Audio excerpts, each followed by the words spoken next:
You.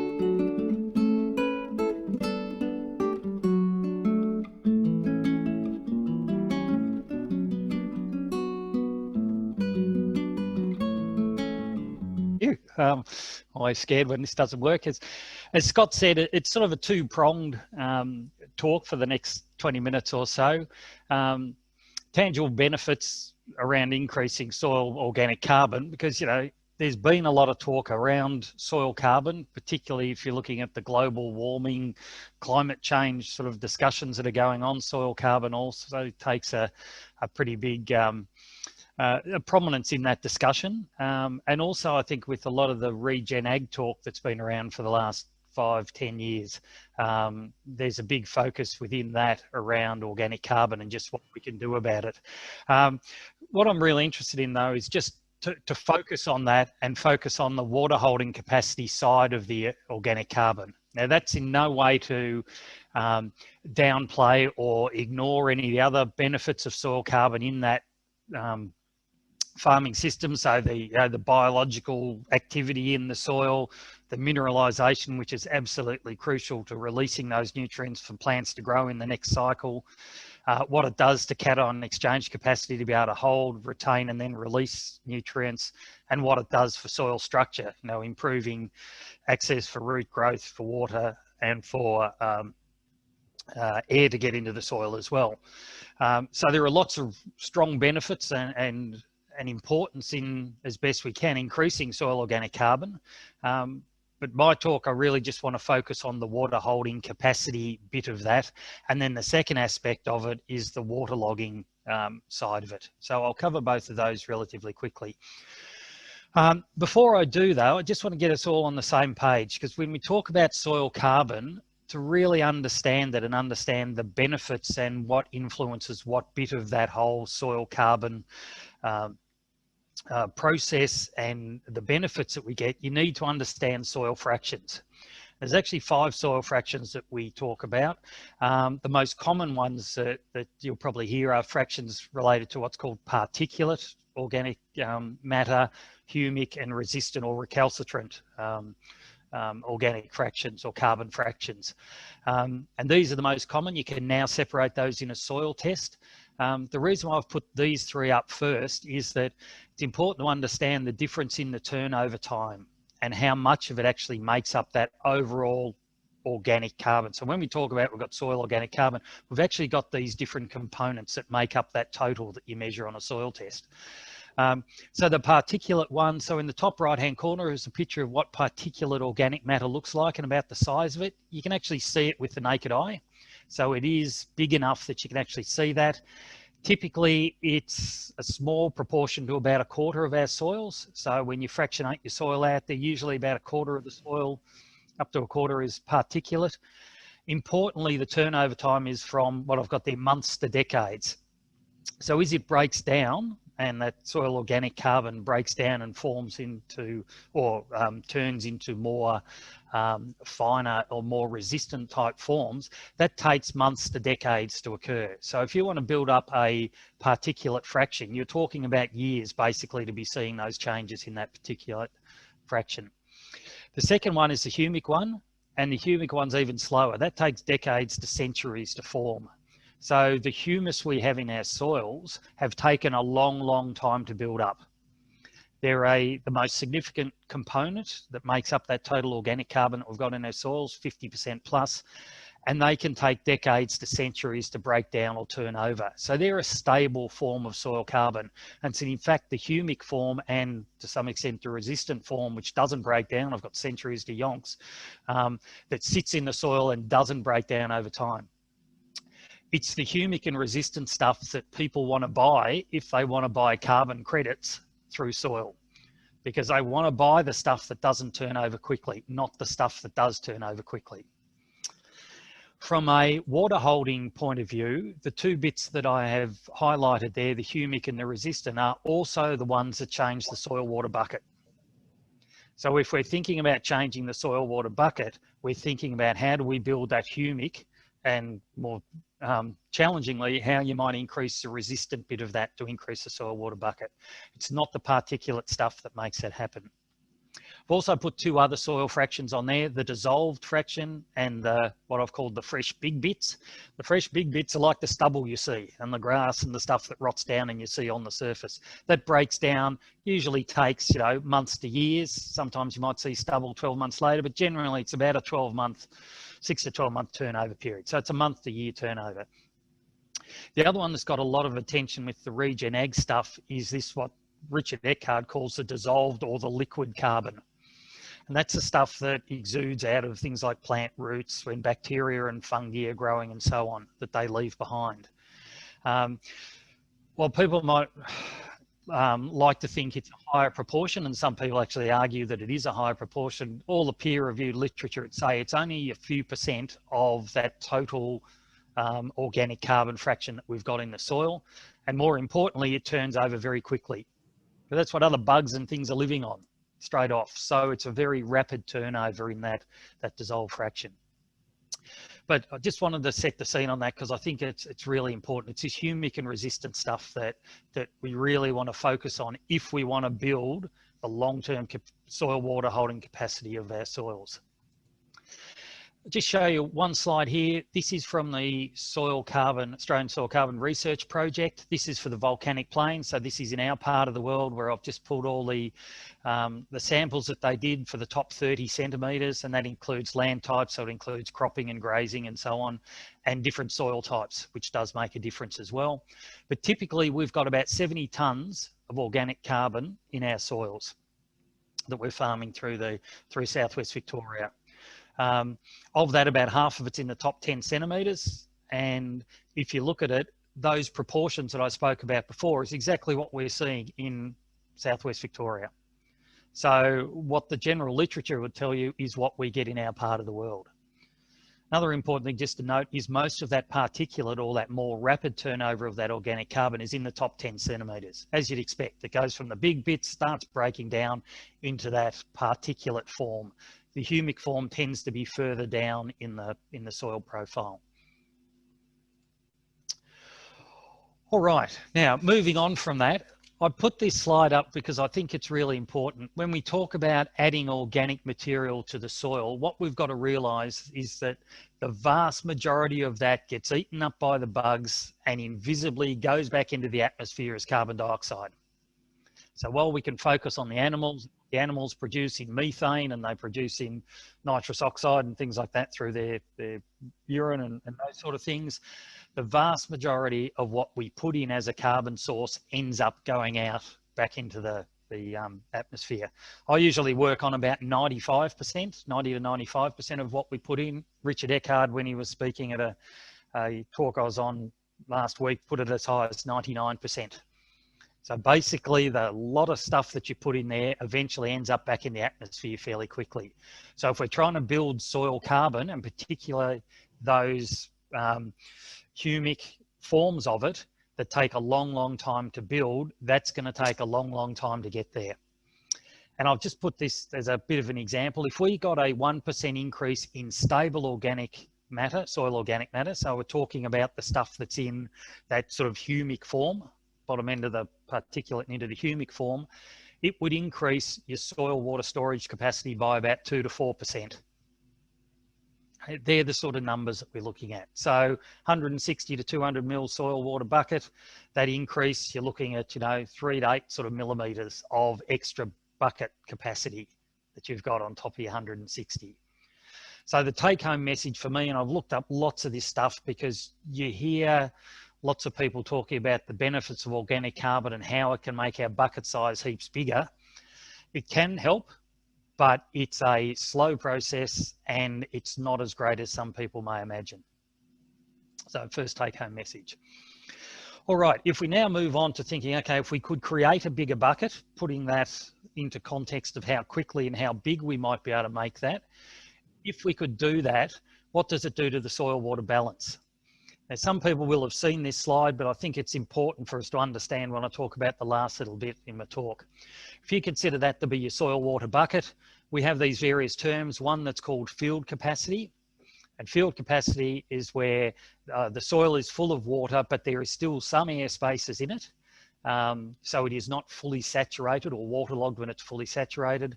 And it gets down to a point that we'll call our wilting point, and the bit in between is this PAW, or plant available water. And that's the water that the plants can extract. So I'll be talking about PAWs here, which is the amount of water that's in that soil water bucket that the plants can use. There is still some capacity above it that you can fill up further before we reach full saturation or full waterlogging. So saturation is basically when that bucket is past fill capacity. What fills it up is rainfall, as we probably know. What drains that bucket is what we call deep drainage, and some soils drain better than others when they do get past that fill capacity stage. So they will drain through the bottom of that bucket, and that's how you fill up water tables, and you get deep drainage and so on, and that varies between soil types. We also lose water through plant transpiration, so that's flowing through the plant and back out into the atmosphere. We lose it through direct evaporation from the soil, not through the plants, but through the soil as well.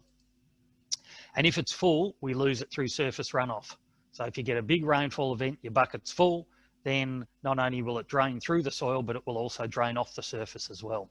Okay, so just keep that sort of soil water balance in mind as we're talking. Now, the two bits of work I want to show you, this first one we did in 2015. This was some work Zoe Creelman and Corinne Celestina did for us. And it was a project for Regional Development Victoria when we were looking at what might be the benefits of subsoil amelioration or subsoil manuring. And so what we did was we used both GrassGrow and AppSim computer models, and we looked at a range of locations that are represented by those yellow dots there. And we looked at the typical soil, the plant available water, or the soil bucket at those different locations, which I've listed down there. And then what if magically we could increase that soil water bucket by X amount? And in this case, we had 60 millimetres at Balliyang, 42 at Inverleigh, 37 at Penshurst. And so we had different bucket sizes at different locations.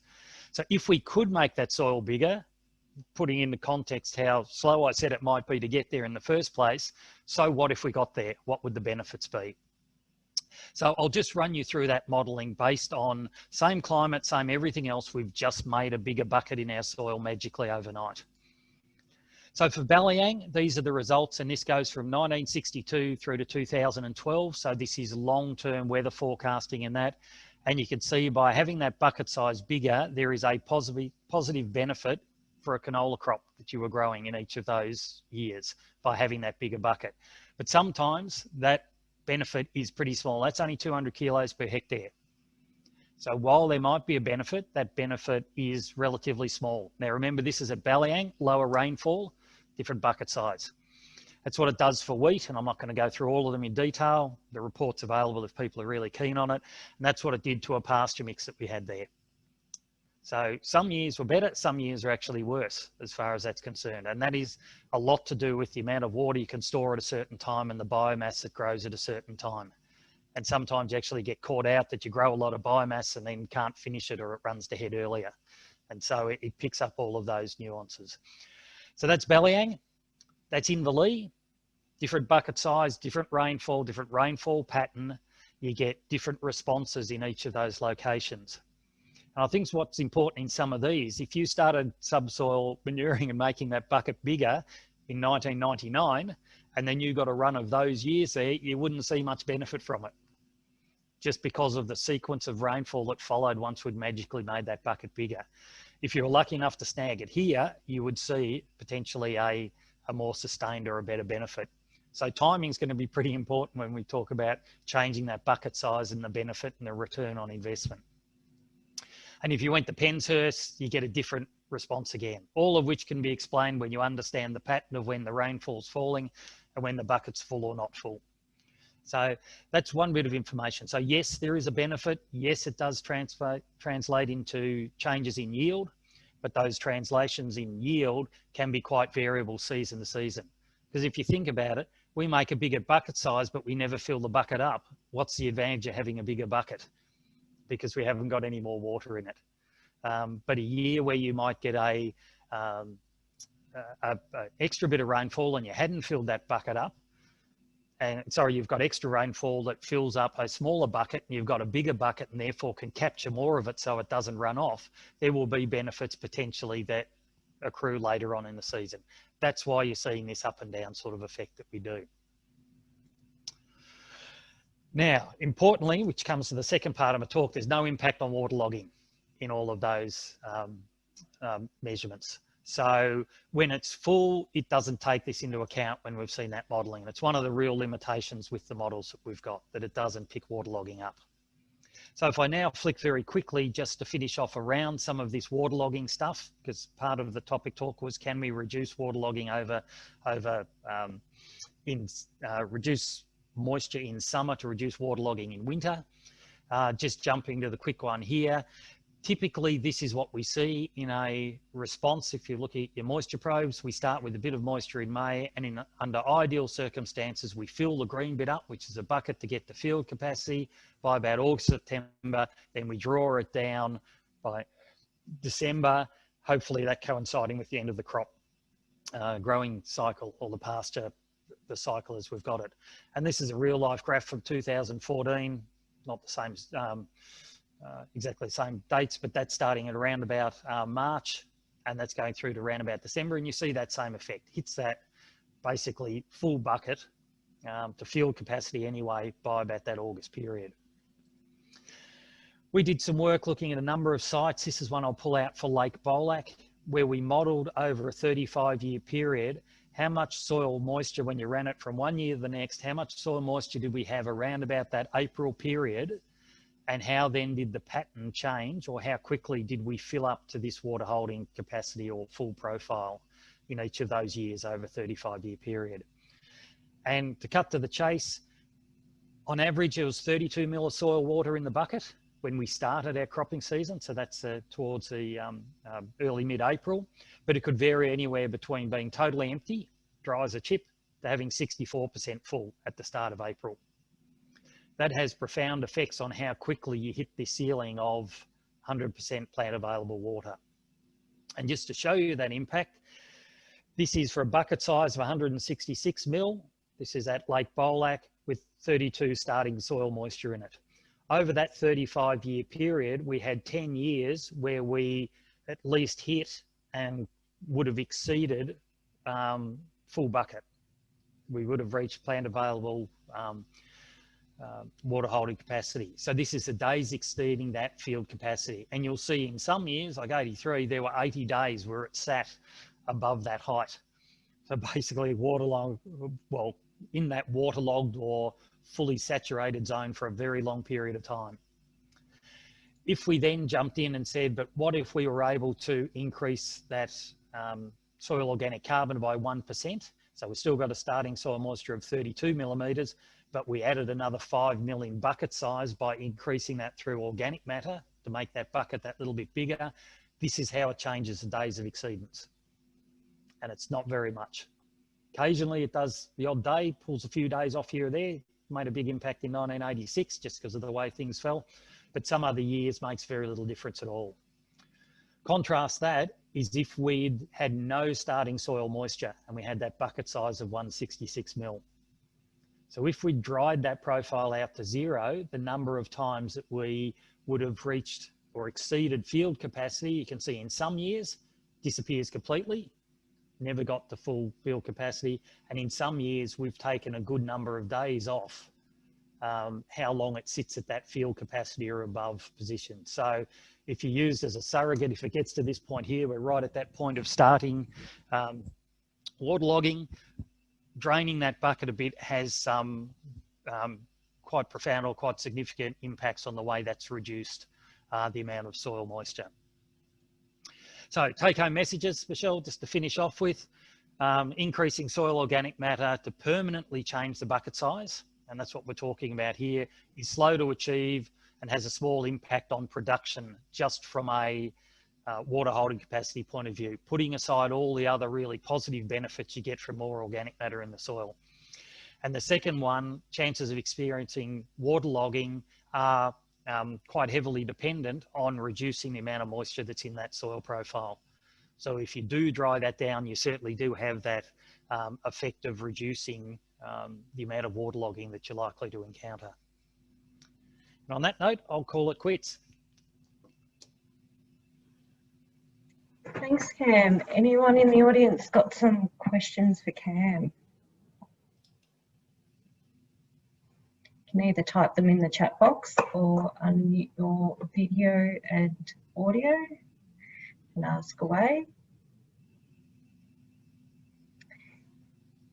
So increasing the bucket size from 3 to 7 mils doesn't seem really like it's worth it.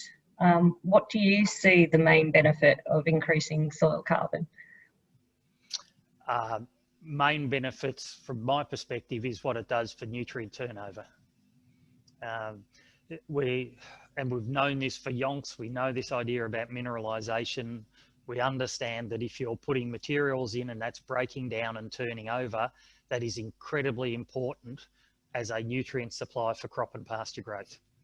You know, we've known that. Richard Eckard will say one of the biggest challenges you've got from a sequestering carbon point of view is the carbon we actually want to put in is the carbon that turns over really quickly, because that keeps feeding the crops, and that's how you get better results, and it sort of spins that way. As far as that longer term spin-off benefit, it's not what we want. We actually want to try and shove a lot of it in there and not break down. So I think if we're looking at that opportunity, it's just in that nutrition point of view. And I reckon everybody would know, if you go into a pasture paddock from cropping, you want to go into cropping from a pasture paddock and you've got that build-up organic matter and that slow release of nutrients over those first few years, it's just magic, it's just gold. And I think that's where our greatest benefit will be. And then you've got the other benefits of increasing, you know, cation exchange capacity, so things like potassium don't leach as much. And you've got the other benefits of helping in that soil structure, so roots penetrate better and air gets into the profile better and so on. So there's a number of them, but if I had to put a list, I'd say number one is that mineralisation, that nutrient turnover because of organic matter going in. And so in a cropping rotation system where we seem to be depleting our soil organic carbon, what's our best way to try and maintain or build that organic carbon? Yeah, it's a real challenge, because this is just simply a balance of how much stuff can you grow and put in the year compared to how much comes out the other side. And unless you're growing really, really big crops, the numbers stack up that you put more in from a pasture sequence in a year than you would a good pasture sequence in a year than you would from a good crop. And it's mainly because, you know, you might grow a 10 or 12 tonne total biomass in a cropping, but you might take 4.5 tonne off in grain. You could grow the same quantity in pasture, but you don't take 4 tonne off in livestock. And so there is just every year a higher proportion of that is staying behind. And I think, and the good scientists like Jeff Baldock will say to you that in the long run, the cropping phases probably needs to have a pasture phase built into it one way or the other, or a phase somehow that increases the annual total growth of dry matter. Now, whether that's some of this summer cropping type stuff or the cover cropping type stuff, I don't really mind, but it's the idea of that increase, that extra annual component going in for the water that you've got. That's the key bit to that. And I think cropping's always on the back foot simply because of the amount of yield we actually take off the paddock each year. Cam, I don't disagree with you for a second, and I probably wouldn't be brave enough anyway. However, one of the things we probably haven't measured enough in the cropping systems in Australia is exactly what's happening in the high rainfall zone. Bearing in mind, of course, that, yeah, sure, there's high grain yields coming off them, but on that argument, there's probably as much plant biomass in the root systems as there is in what's above the ground, that we probably have significant chance of putting a fair bit of biomass from large crops, a lot bigger chance at getting biomass there than you would in the more challenged grain growing areas of Australia. And my great problem in all of this is, have we measured it enough? Have we put enough science into seeing what is there? Because ultimately these things might be transferred between commercial operators as they're trying to gain carbon in that as well. How do you feel about that? Is there much history in the HRZ on this? No, the Australian Soil Carbon Research Project was the first time that really it was done in a way that fractionated the carbon, so we could actually understand that whole cycle much better. The key thing that came out of that, and there was a great paper that was written on it, is that it is so much 90-95% related to rainfall.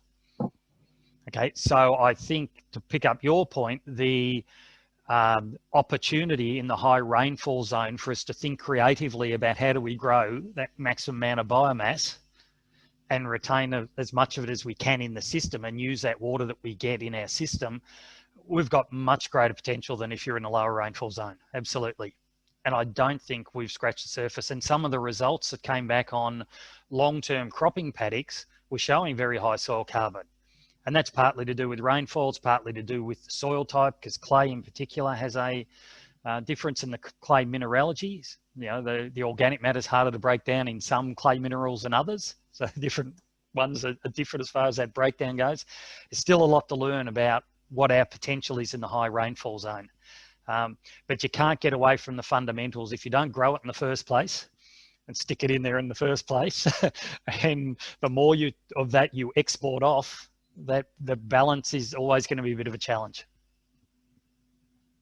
Absolutely, and for everybody listening, I mean, this comes up very high in all our R&D meetings across the branches as well, and it's an area to which Southern Farming Systems is pretty keen to lead in HRZ.